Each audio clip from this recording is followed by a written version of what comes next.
yosunlardan dolayı. Koyunlar kayıyor, ayakları şu araya takılıyor, tak kırılıyor, tak düşüyor. Ha bunlar kimin koyunu ya? Bunlar bizim değil abi. Her kiminse bölünmüşler, kaybolmuşlar.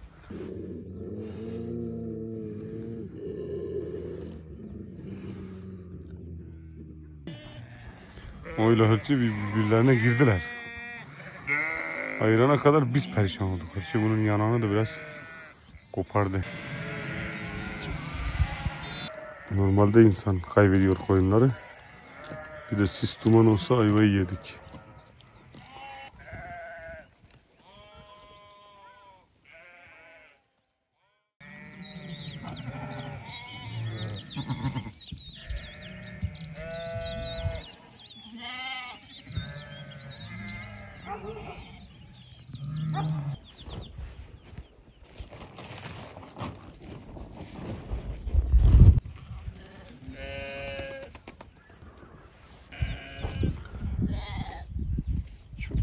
Keyfine kamet çabuk.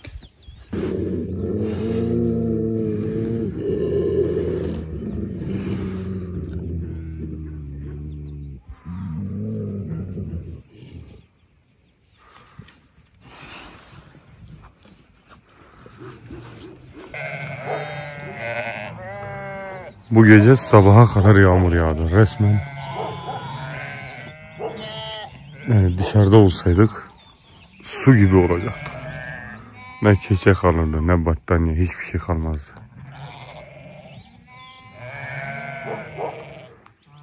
Hatta şimdi de çiselemeye başladı. Rojan'la Ahmet amca bizim şemsiyeleri de kaybetmişler. Bize de söylememişlerdi zaten dün. Acil apar topar koşarak geldik. Bugün bakacağız. Onların şemsiyeleri kaybettiği bölgeleri bulabilirsek. Araba da gelemiyor bugün çünkü ortalık çamur. Sıkıntı yani sıkıntı. Bu günlerde sayılı günler böyle Gamışkıran dediğimiz. Niye sayılı günler Gamışkıran? Çünkü zamanın birinde adamlar yapmışlar, mandalarını göndermişler. Mandara camış diyorlar yani. Gamış, biz de gamış diyoruz. Zamanın birinde işte böyle bahar mevsiminde otlar biraz erken gelen bir bahar. Otlar yeşermiş falan. Eskiden camışları böyle kırpıyorlarmış tüylerini. Tıraşlıyorlarmış aslında. Adam camışlarını tıraşlamış. Böyle göndermiş daha. Tabii camışların yanına kimse yaklaşamıyormuş sahibinden başka. Cam böyle bir soğuk olmuş ki tüm camışları öldürmüş. Böyle bir kar, soğuk ve ondan sonra artık ismini bu günleri sayılı günler yapmışlar Gamışkıran. Bu 20 Nisan'a kadar olan süreç. Hatta bazen 22-23'e kadar sürüyor. Bir de 6-7 Mayıs, 5-6-7 Mayıs o aralarda da. O da yüksek dağlarda, yaylalarda çok ciddi soğuklar oluyor. Oyla hırçı birbirlerine girdiler. Ayırana kadar biz perişan olduk. Hırçı bunun yanağını da biraz kopardı. Bak kan akıyor.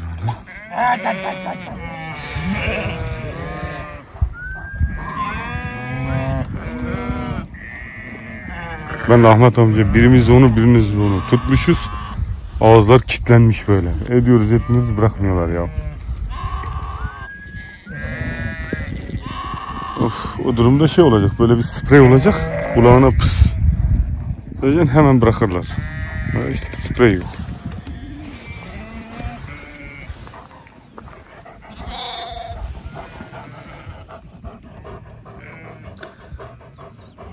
Manyak tipler.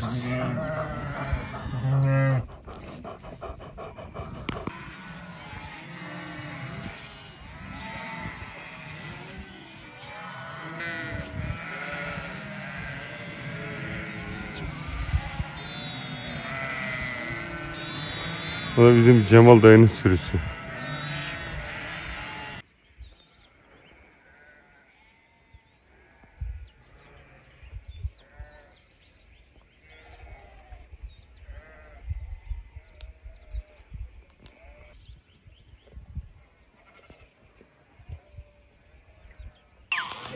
Buradan buna bakınca buna üzülüyorum. Forme hırçının yanına gidince hırçıya üzülüyorum. Şimdi normalde hırçıyı yıktı yer yani. İlk böyle bir tutuşlar hırçıyı direkt aldı altına. Boğuyor. Ben bunun ayağından tuttum, çektim, ayırayım. Bu sefer hırçıyı bunu tuttu. Ondan sonra hırçıyı tuttum, bu sefer bu hırçıyı yıktı. En son benle Ahmet amca birimiz bunu çekiyoruz, birimiz de hırçıyı. Hırçı ama bunun çenesinin altından böyle kilitlemişti dişlerini. Neyse zar zor ayırabildik. Yani normalde karışmasaydık bu hırçıyı yalan ederdi. Üzülürüm öyle. Bu yalan olsa buna üzülürüm. Kavga etmeyin çocuklar diyorum, etmeyin, eylemeyin. Onu da dinlemiyorlar.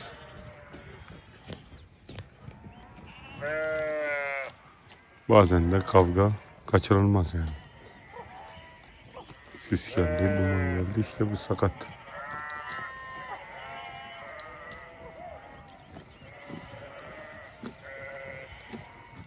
Bu zaten taşlık. Normalde insan kaybediyor koyunları. Bir de sis duman olsa ayvayı yedik.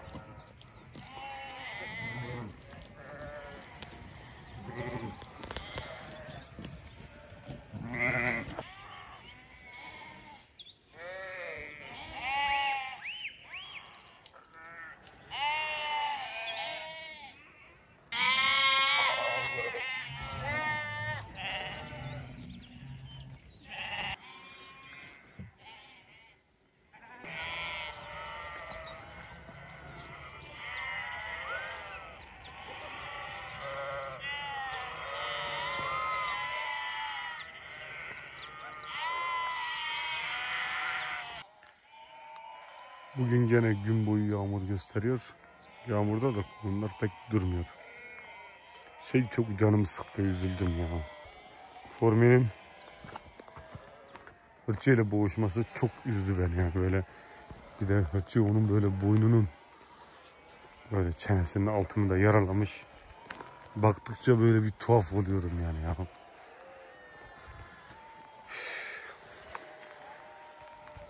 Sert bir mizaçları var ya. Çok sertler.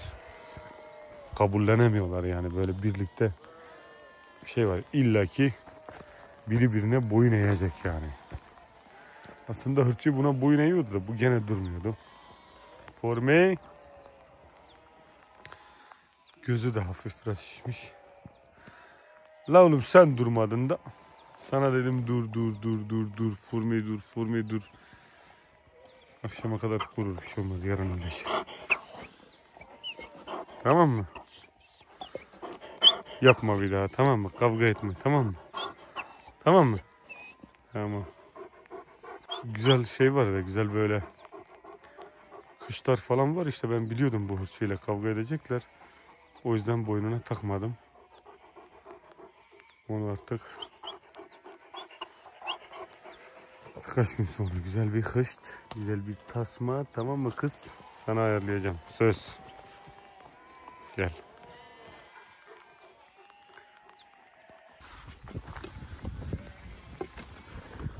Bu koyunları biraz aşağı sürmeliyiz. Çünkü şu taşların arasında var ya, şu aralık var ya taşların arasında. Yağmur olduğunda taşlar kaygan oluyor. Şu üzerindeki yosunlardan dolayı. Koyunlar kayıyor. Ayakları şu araya takılıyor. Tak kırılıyor. Tak düşüyor. Kırılan da bir yana, bir de kaybolan oluyor. Hiç ayak takılıyor. Bulamıyoruz. Ve orada öylece ölüyor. Bu yüzden bugün koyunları taşlık yerlerden biraz uzak tutup biraz daha arazinin düz olduğu, taşın az olduğu yerlere doğru sürüp oralarda oturacağız.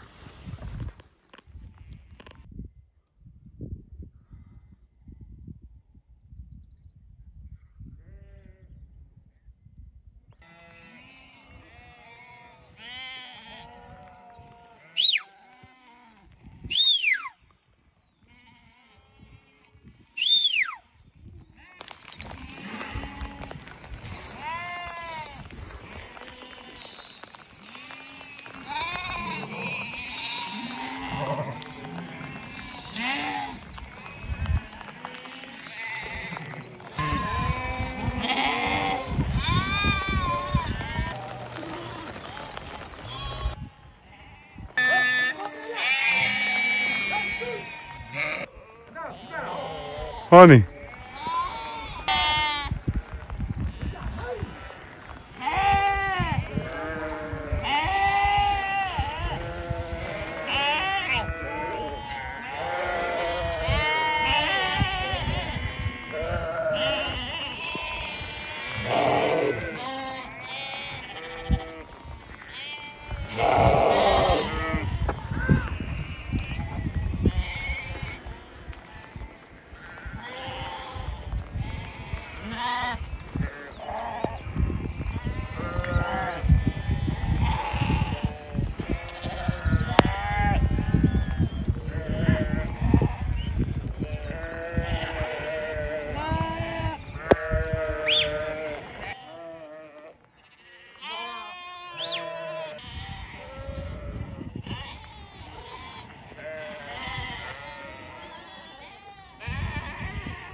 Deli vallahi. Yemin ediyorum bu deli.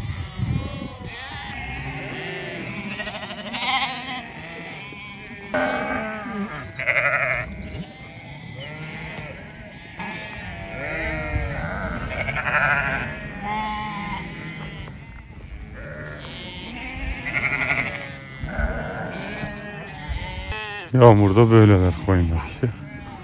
Durmadan sürekli koşarlar, sürekli yürürler, sürekli yürürler.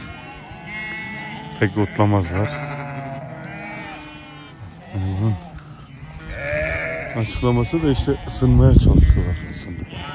Vücutları komple ıslanıyor. Aslında onlar hızlı hareket ettiğinde biz zannediyoruz onlar işte ot beğenmiyor. Şey yapıyor ama aslında vücutları ıslandığı için vücut ısıları düşüyor ve hızlı hareket ederek ısınmaya çalışıyorlar. O yüzdendir yağmurda dört nala koşmaları.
Bir bardak çay içelim, koyun da biraz dinlensin.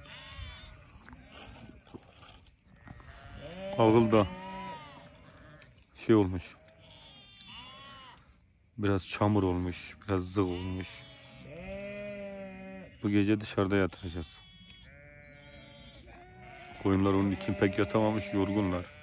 Yorgun oldu mu da otlayamıyor. Direkt atlıyorlar yere, sağa sola, oraya buraya koşuyorlar, otlamıyorlar. Huzursuz bir insan gibi.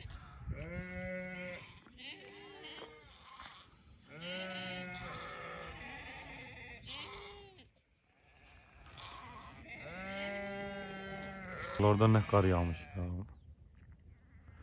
Ta Tuzluca'nın Tekelti Dağı'na kadar yağmış.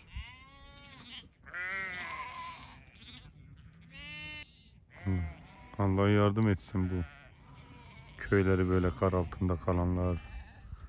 Baya bir zirai don da yaşanmış. Çok kötü ya.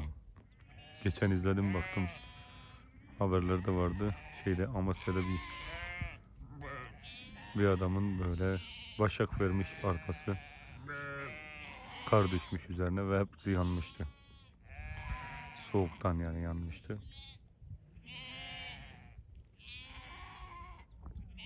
Dünya kadar emek, dünya kadar masraf hepsi yok olup gidiyor işte.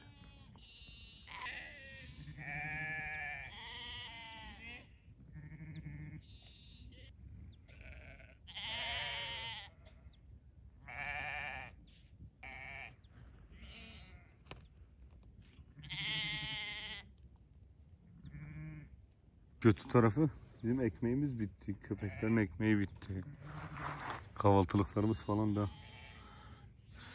yanlışlıkla arabaya koymuştuk. Geçen gün yağmurda yağınca babam da acelece gitti. Onlar da gitti. Olmasa akşam arabanın gelebildiği yere kadar babam getirsin. Biz de Ezgi ile birlikte gideriz. Alır geliriz.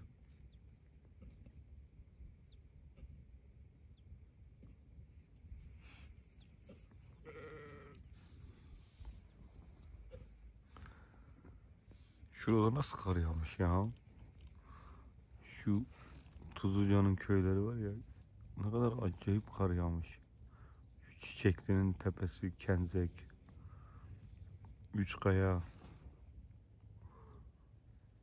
kar altında kalmış ya. Demek ki Kars'ta bayağı kar yağmış.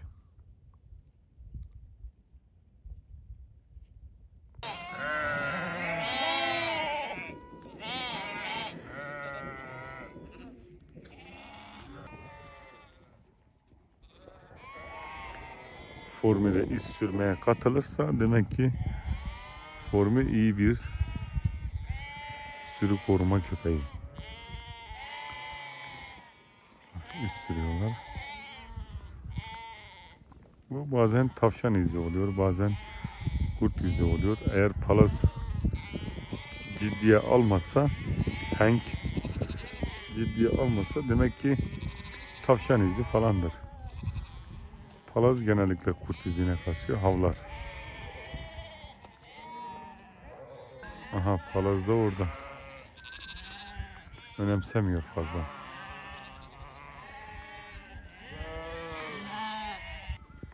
Yine yağmur başladı. İnşallah fazla yağmaz ya. Yağmur baya bir 2-3 gündür baya bir bunalttı bizi ya.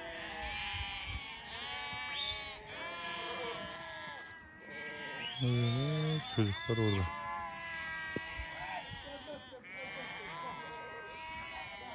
Bizi bunaltmasının sebebi de koyunlar yani, yoksa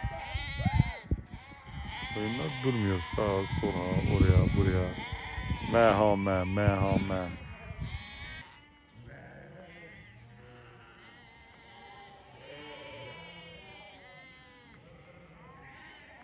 Bunun için şunu söyleyebilirim. Aslanı kediye boğdurduk. Yani normalde hırçı bunun önünde asla duramazdı. Ben bunu çektim, tuttum falan. Bunun hırçıyı boğmasından korktum. Hırçıya çok acıdım yani. Baktım bu böyle saldırır saldırmaz onu kedi gibi böyle pençelerin arasına attı. Tabii öbürü de direniyor yani. Durmuyor ama ben üzüldüm yani. Bunu tutunca hırçıyı da bayağı bir kinli yani, tuttu boğazını. Sonuçta umarım uzlaşırlar ama ben bunun revanşı olacağını biliyorum.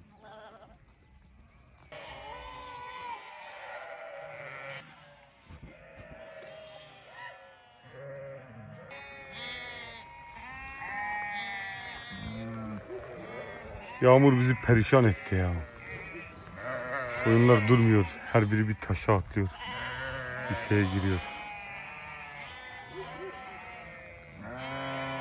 Koyunlara.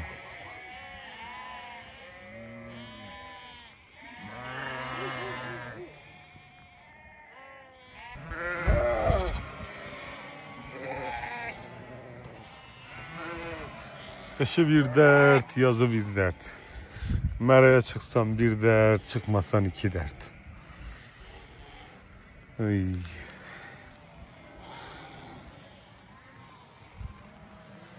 Şimdi ne vardı? Böyle camdan yağan yağmuru izleyip kahve içmek vardı. Ben ne güzel yağıyor diye düşünmek vardı.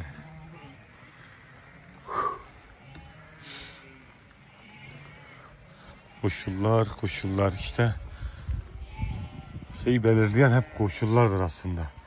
Bir şeyin güzel mi, çirkin mi, iyi mi, kötü mü, faydalı mı, faydasız mı, doğru mu, yanlış mı, aslında çoğunu koşullar belirliyor.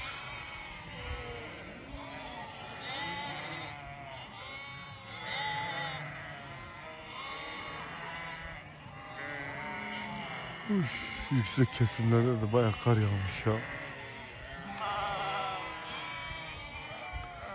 Neyse, Allah'tan biraz Cemal dayıdan peynir aldık da çayımızı, peynirimizi içtik.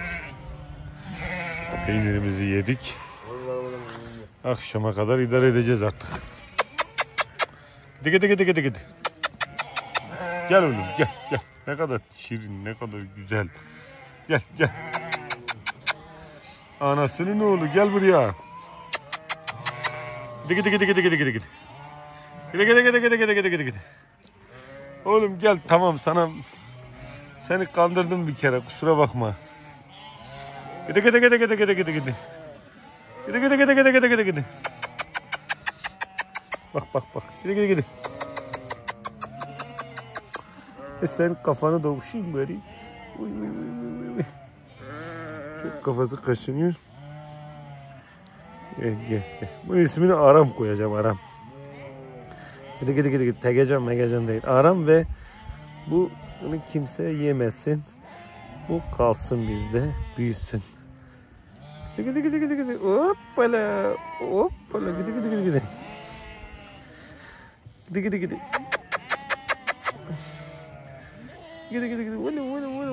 Vunu. Hadi bakalım. Şerefsiz çok şirin ya. Sevdiriyor kendini ya. Aram. Aram. Onun zaten bu aslında Nesrin'in keçisi ama kızının keçisi olsun. Erkeğin ismi Aram olsun.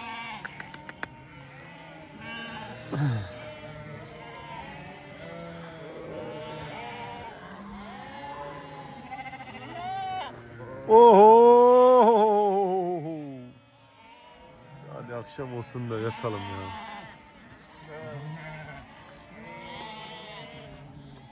Ha, bunlar kimin koyun ya? Bunlar bizim değil abi. Her kiminse bak, bölünmüşler, kaybolmuşlar.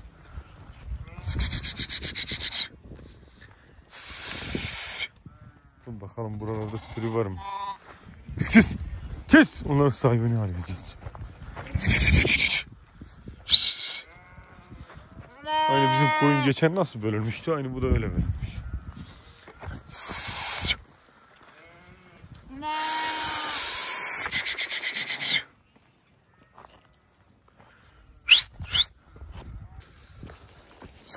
Neyse, sorduk, bunlar burada hemen bütün çobanlar birbirinin telefon numarasını falan alıyor. Yani mesela biz yanımızdaki bir kişinin numarasını alsak, o da diğer yandakinin, öyle hemen herkeste birbirinin telefon numarası var. Aradım, ulaştım, bunların sahibini bulduk. Gelip alacaklar. Çünkü başka yere gitmediler yani. Hadi. Şşş. İki ayaklı kurtlara denk gelmediler.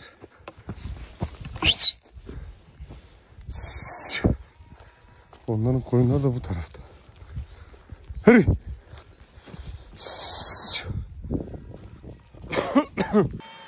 Neyse, arkadaş geldi, koyunlarını götürdü zaten. O da arıyormuş zaten koyunlarını. Yani diyor ki baktım falan filan, koyun yok. O beşik, beyaz falan. Onlar belirlemiş. Ben de arıyordum. Neyse, geldi götürdü sağ salim. Yani uygulamalı bir şekilde de gördük. Kurtlara denk gelmese bir şey olmazmış koyunlara. Yağmur durmadı ya. Bir açsa yağmur. Bu şeyde mesela merak ediyorum. Özellikle Karadeniz'de falan şey yapıyor, hayvancılık yapıyorlar, koyunculuk, böyle keçi çok besliyorlar. Ya sürekli yağmur, yağmur, yağmur, yağmur. Tamam, yeşillik güzel de inanın ki her gün böyle yağmurluk da yağmur da insanı böyle bıktırıyor yani. Hayatından bıktırıyor insana. Her gün düşünsenize, her gün ıslak, her gün üşüyorsunuz. Koyunlar her gün durmuyor, keçiler her gün durmuyor. İnsan kendinden nefret eder yani. Bu işten de nefret eder. Geçen izledim, haberlerde vardı. Şey götürüyorlar.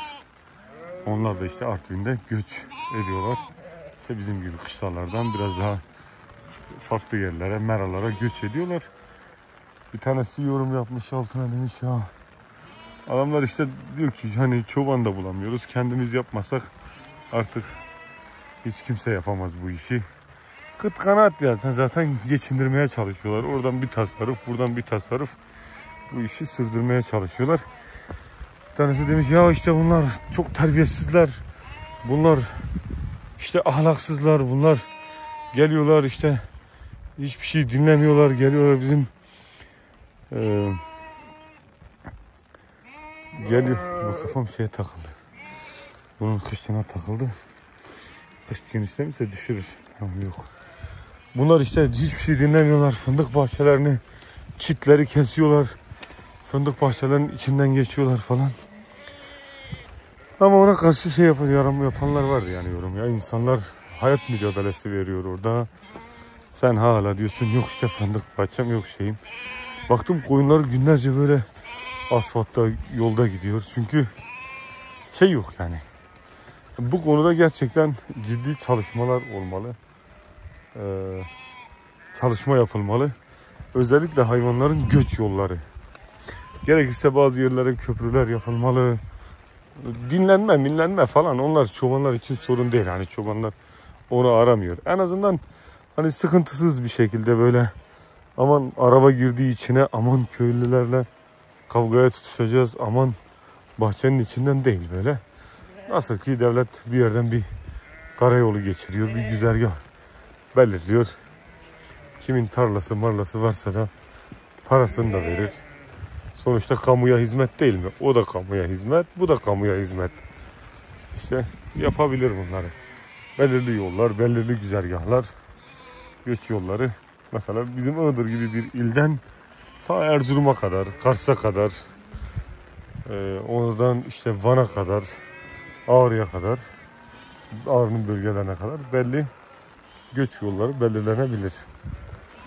Var zaten geleneksel göç yolları. Bunlar daha da resmi hale getirilebilir.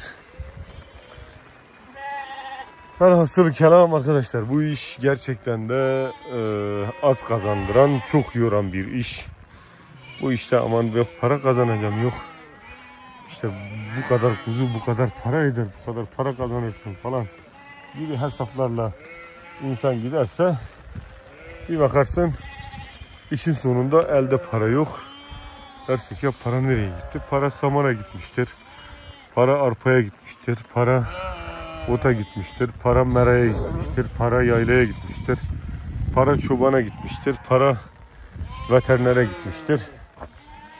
Sonunda da işte senin belki hani şöyle gidip bir yerde çalışacağına kendi işini, hani ünlem işaretiyle beraber kendi işini yapıyorsun. Avantajı o işte. Biraz dağdarsın, taşlarsın. Dağ taşı seven adam. Biraz da böyle fazla şeyle böyle yasalarla, kanunlarla, insanlarla da pek arası iyi olmayan insanların işi aslında bu. Onlar için iyi. Yani biri bana emretmesin, biri bana işte şunu yap, bunu yap demesin. Diğer insanların işi. Tabii ki ne derler? Bu da şey hani tamam insan der ya hani birisi bana emir vermesin. Burada da birçok zaman yuttuğun durumlar oluyor. İnsanları çektiğin durumlar oluyor. Hani öyle bu da böyle tamamen kafama göre falan filan bir iş değil. Yeri geliyor bir yolda geçerken insanlara eyvallah diyorsun, tamam baba diyorsun, geçiyorsun, duymamazlıktan geliyorsun. Bazen oluyor kendi içinde arkadaşlarına işte iş yürüsün diye, iş bozulmasın diye, düzen bozulmasın diye çok kere eyvallah ettiğin oluyor. Yani bu da öyle tamamen şey değil yani. Böyle köye gideyim hayvan alayım da kimseyle işim olmasın değil. Yeri geliyor bunların bile o kadar kahrını çekiyoruz ki bak bunlar bizim bir 2 ay sonbahar, bir ayda böyle yükümüzü falan çekiyorlar ama bu hıyar bazen bizim ağzımızdan burnumuzdan getiriyor bunu. Değil mi oğlum? Çünkü küçük. Ne yapıyor bu? Ekmeğimizi yiyorlar. Ekmeğimize göz dikiyorlar bunlar. Ondan sonra birbirleriyle oynuyorlar, gelmiyorlar. Biz bir yandan koyunla uğraşıyoruz, bir yandan onlarla uğraşıyoruz. Bir yandan bir baktım geçen o ne yapıyor? Taşın dibine girmiş. Yemin ediyorum size aynı. Böyle düşünen, karar veren bir canlıdır gerçekten eşekler bence. Çünkü ne yapıyor biliyor musunuz? Bak büyük bir taş var. Taşın dibine girmiş böyle başını çıkarıyor oradan bana bakıyor. Ben uzaklaşsam o kaçacak gidecek biliyor musun? Aşağıda bizim ekmek falan var ya onları yemek için. Ama kulaklarının göründüğünden haberi yok böyle. Başını böyle çıkarıyor bana bakıyor. Bir daha başını saklıyor.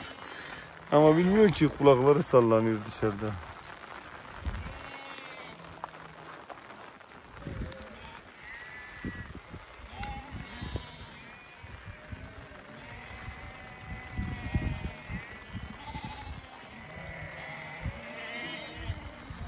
Koyunlar sadece ısınmak için bu kadar hızlı hareket ediyorlar. Bazen hayvanlara böyle kızıyorum ama ya baş edemiyoruz çünkü mesela bölünüyorlar 10 tanesi bir yere, 20 tanesi bir yere, 30 tanesi bir yere. Yönlendirene kadar canımız çıkıyor. Onların da can derdi. Bizim canımız çıkıyor. Onlar da can çıkmaması için böyle yapıyorlar. Çünkü dursalar donacaklar. Hava çok soğuk. Bir de üstüne yağmur. Zaten bahar mevsimi zayıflamışlar. Kondisyonları düşmüş.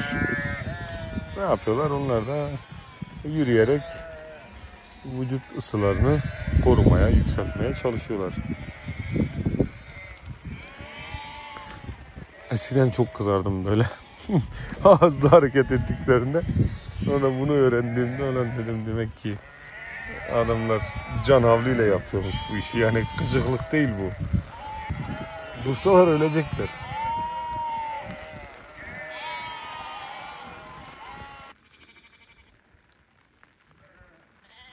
Orada bir şey vardı ama kaybolup gitti.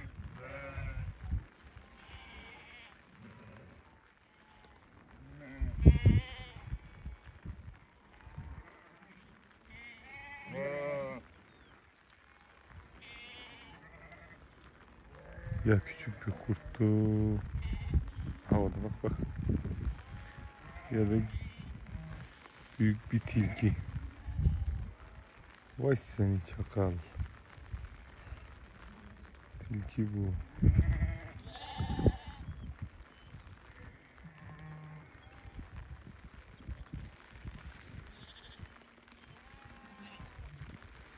Rengine bak ya. Nasıl kayboldu gitti. Aha, o da benim arkadaşım. Eskiden beri arkadaşlığımız var. Onu aradım. Şurada biraz koyun var. Şurada bakın. Şurada görüyor musunuz? Şurada birkaç tane koyun var. Sürü falan da yok oralarda. Baktım. Kimse de yok. Onu aradım. Dedim ki burası sizin köyün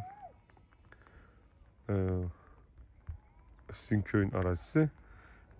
Yani ya sizin koyunlar ya da sizin akrabaların, köylülerin. Gel götür. O da tıngır mıngır oraya doğru gidiyor.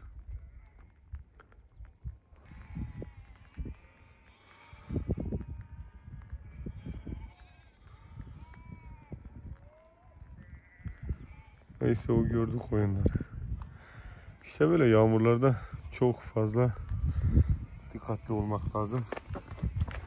Bizim de bilmiyorum. Sabahtan beri çok dikkat ediyoruz ama bir yerde kaldı mı, bir şey oldu mu bilemiyoruz. Ama ben böyle çok şüphelendiğim yerde drone'u kaldırıyorum, bir bakıyorum böyle, kontrol ediyorum etrafı. İnşallah bizim de böyle bölünmemiştir.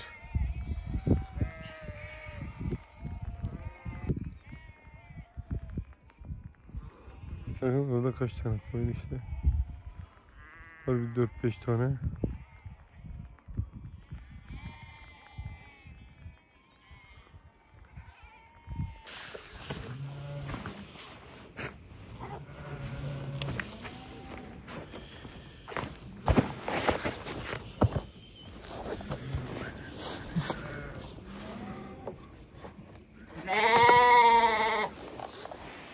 Yastığımız bu.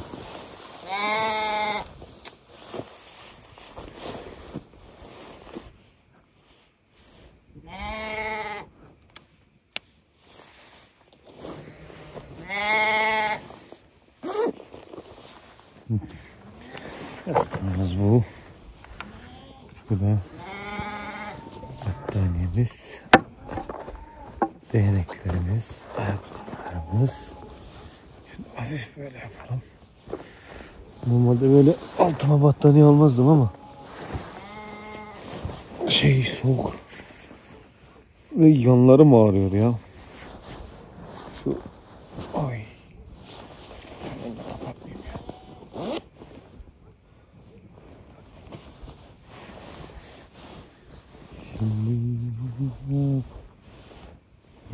Şimdi bakalım. Oy oy oy. Ben oldum. Evet. Nasıldı o türkü? Evvel yarın sevdiği ben idim. Şimdi uzaklardan bakan ben oldum.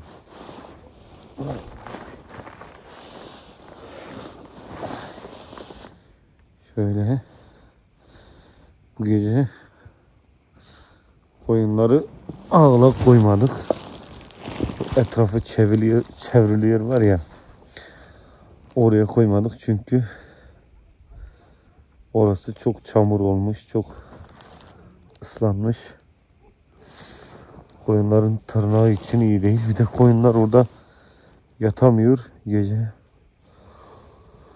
Çok rahatsız oluyorlar.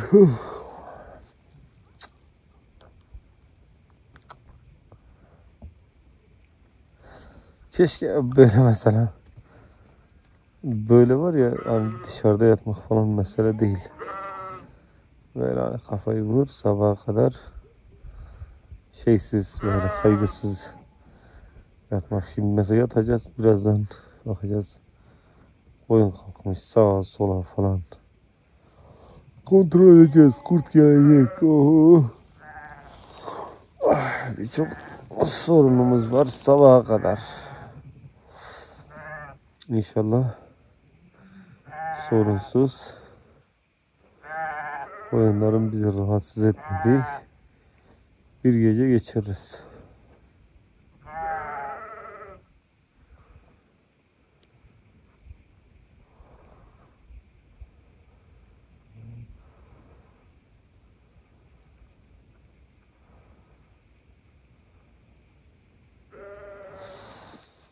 Dizlerimizi büküyoruz ya böyle karnımıza doğru falan. Cenin pozisyonu alıyoruz. Gecenin ilerleyen saatlerinde insanın ayakları ağrıyor ve ayağımızı uzatıyoruz. Uzatınca da keçeden çıkıyor. Şimdi bu keçeler niye bu kadar kısa yapıyorlar? Çünkü eşeklerin boyuna uyabilmesi için. Çok uzun oldu mu çok büyük oluyor. Eşeklerin üzerine olmuyor. Ondan sonra bir de ayakta yürüyünce falan bazen yağmur yağdığında böyle omuzumuza alıyoruz ya, bu sefer de yere sürte sürte gider. Hep ıslanır, çamur olur. Ona göre yapılıyor.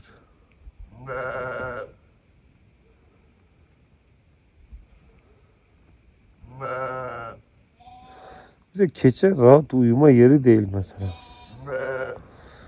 Uyku tulumu da çok bunaltıyor insanı ya. Böyle çekiyorsun ya böyle. İçinde bazen böyle nefesim sıkışıyor. Ulan diyorum dur bir dakika yoksa durmazsam öleceğim. O kadar çok bunaltıyor insanı elbiselerle. Tek uyku tulumu da soğuktan korumuyor. Diyorlar -30, -20 hepsi hikaye. Bilmiyorum böyle çok pahalı bir şey olursa. Diğerleri tırt. Hemen ıslanıyorlar, su geçiriyorlar. Birkaç kullanımdan sonra hepsi su geçirmeye başlıyor.